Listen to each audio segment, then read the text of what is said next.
Hello again. So this is a demonstration of the Zorn Pallet. The Zorn Pallet is named after Anders Zorn. He was a Swedish painter, studied in Stockholm from 1860 to 1920. He was a portrait painter. He started doing strictly oil in 1887, and he's known for this limited palette. And the reason it's called a limited palette is because he only used 4 colors: white, black, yellow, ochre, and alizarin crimson. And you'll see as I'm mixing all the different colors and hues that you can get from these 4 colors. There's a misconception that Anders Zorn only used these 4 colors. This is what he used as a limited palette. I personally use it as the underpainting of a portrait, and it really gets those skin tones down, and you can go back later with other colors. One color you really can't get out of this is a blue, and there are a lot of blue highlights in the face. So this is, like I said, a good underpainting. So I am mixing these paints onto a glass palette with a neutral backing on it. It's got a neutral paper on the back there.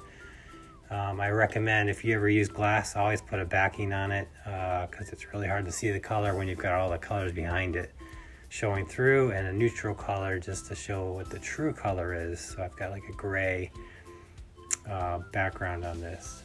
Glass palettes are great for mixing just because they are very easy to clean off, and also the glass does not absorb any of the oil. So if you're using paper or wood, that oil is going to get absorbed into the surface, and you don't want that. So glass is great for, like I said, cleaning. You can just scrape it off with a blade and then wipe it down with paint thinner to get that off. I've heard some people use vinegar. But as you can see right now, I've created a dark brown, a very dark magenta red, and right now I'm working on a lighter brown. So right now I'm just working from doing the darks and going to the lights, and this is mainly in the red spectrum. So we're going from dark red to light red into be a yellow, be a pink, and then going into yellow and a cream. And then you'll see that I'm able to get some greens out of this, which a lot of people don't really understand that, but black is made up with a lot of blue in it. So when you mix that yellow, ochre, and black, you're going to get green.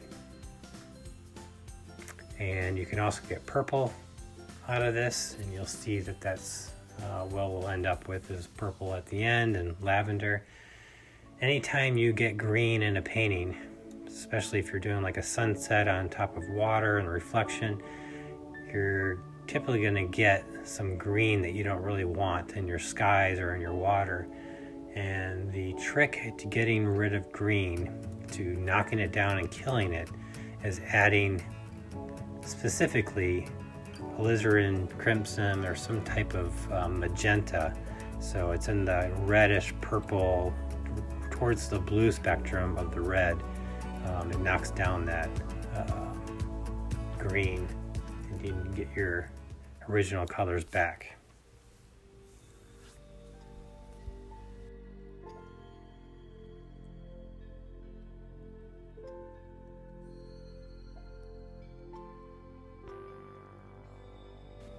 Alright, so there's that olive green I was talking about. So you can see obviously that lamp black has some blue in it because yellow and blue make green. So there's that olive color. So skin tones do have olive in them, believe it or not. So right now I'm mixing that olive green and putting some alizarin crimson in it, and you can see it completely knocked that green down, and now it's creating more of like a lavender purple for some of the shadows. So there you have it. This is what a limited palette looks like. It's not very limited when you actually mix all those colors together. So I'll use this to paint my next portrait. And don't forget to like and subscribe for more tutorials just like this one.